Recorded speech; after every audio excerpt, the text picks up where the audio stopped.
Sebuah foto yang beredar menuai kecaman umat Kristiani usai memperlihatkan seorang prajurit Israel menghancurkan patung Yesus Kristus di Lebanon. Aksi amoral ini kembali terjadi usai sebelumnya serangan pasukan Israel meratakan sebuah sinagog di Iran.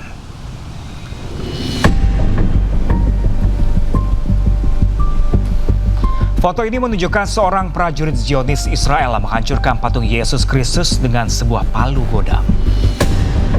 Bagian kepala patung Yesus ini pun hancur lebur usai menjadi sasaran pukulan. IDF mengonfirmasi kejadian ini terjadi di Lebanon saat negara Zionis ini melancarkan agresinya. Foto ini pun viral di media sosial dan menuai kecaman umat Kristiani di berbagai belahan dunia.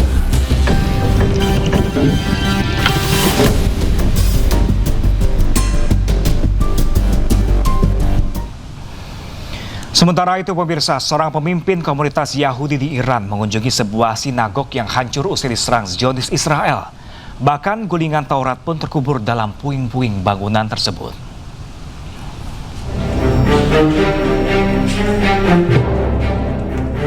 Pemimpin komunitas Yahudi Iran, Rabbi Younes Habamillah Lezar, mengunjungi sinagog Rafinia di pusat Teheran. Sinagog tersebut mengalami kerusakan parah akibat serangan udara Zionis Israel. Dalam kunjungannya, sejumlah tim penyelamat terlihat bekerja membersihkan puing-puing dan berusaha mengeluarkan gulungan Taurat yang terkubur. دنده اون دروغ‌هایی است که بر علیه ملت ایران به کار می‌برن به خصوص که الان ایامی است که نزدیک 40 شهادت امام شهید هم هستیم و با این اقدامات که توی منطقه‌ای که مسکونی است و افراد عادی هستن و کلیسا است باعث تخریب کلیسای قدیمی شدن، آسیبی که شده و میخوان موضوعات که برای ملت ایران مهم است و تحت شعار قرار دادن. IDF mengumumkan pada hari Selasa bahwa mereka telah melakukan serangan-serangan udara yang menargetkan infrastruktur di Iran, termasuk sinagog Rafinia yang menjadi sasaran. Jumlah penduduk Yahudi di Iran saat ini berkisar antara 8.000 hingga 10.000 jiwa, dengan lebih dari setengahnya tinggal di ibu kota Teheran. IDF belum memberikan komentar mengenai serangan terhadap sinagog ini. Warga Maroko mengecam agresi militer Zionis Israel ke Iran dan Lebanon. Para pengunjuk rasa juga mengutuk parlemen Israel karena mengesahkan hukuman mati bagi tahanan Palestina.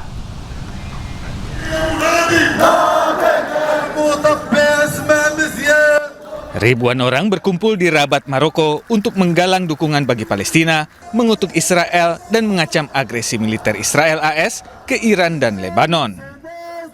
Para pengunjuk rasa juga mengutuk parlemen Israel karena menyetujui undang-undang baru yang mengizinkan hukuman mati bagi tahanan Palestina.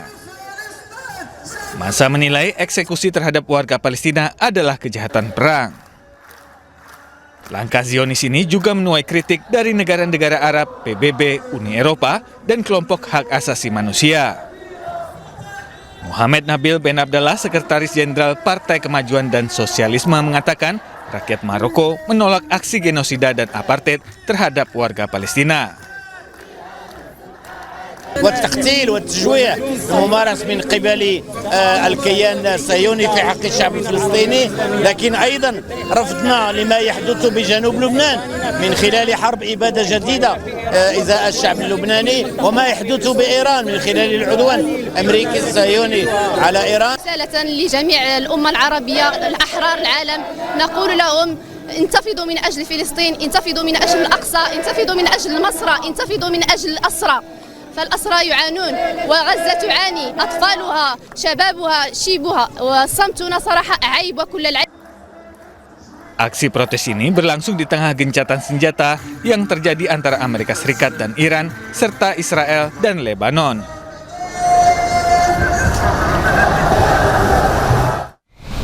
Kenaikan harga BBM di Bangladesh menyebabkan ribuan massa oposisi menggelar unjuk rasa. Massa menuntut pemerintah mengatasi kelangkaan BBM.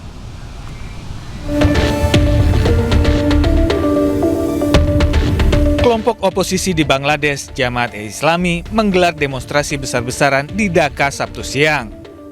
Demonstrasi ini terjadi sehari setelah pemerintah mengumumkan kenaikan harga bahan bakar sebesar 15% yang memicu kemarahan publik. Meskipun pemerintah menyatakan bahan bakar mencukupi, namun warga harus mengantre 12 jam hingga 14 jam di SPBU.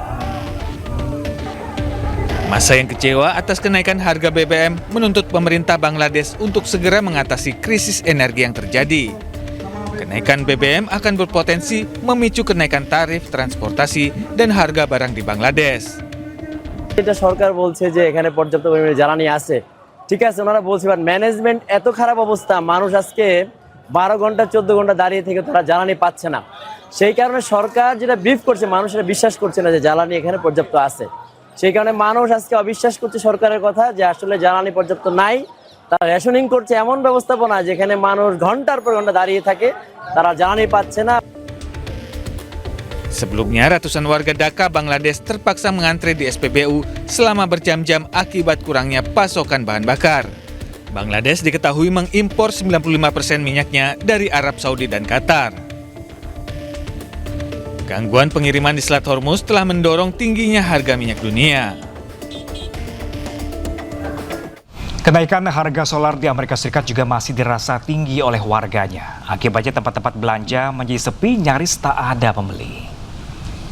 Di Amerika hari Minggu atau hari Sabtu nggak ada yang belanja. Ini apa nggak bangkrut ya?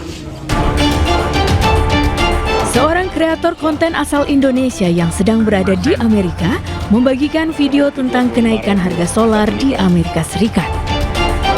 Di sini sudah 24.000 1 liter, setara dengan mungkin harga baru Pertamina Dex Bravo Never Satu Holiday.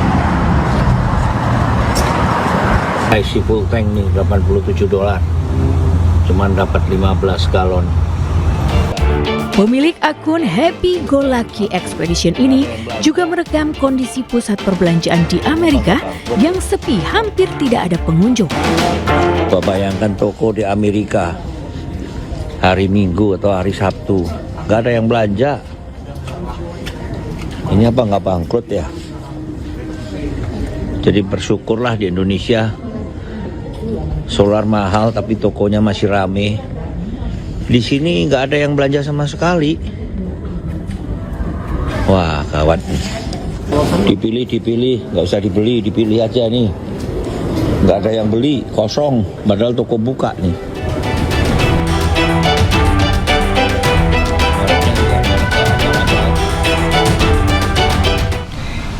Kanselir Jerman Friedrich Merz juga memperingatkan tentang meningkatnya tantangan keamanan energi global akibat krisis Iran dan situasi di Selat Hormuz. Meski demikian, Merz memastikan pasokan energi Jerman saat ini masih aman. Für den Moment. Die Marktlage ist angespannt, aber die Versorgung in Deutschland ist gesichert. Für den Fall, dass sich die Lage verschärfen sollte, sind wir auf Maßnahmen vorbereitet.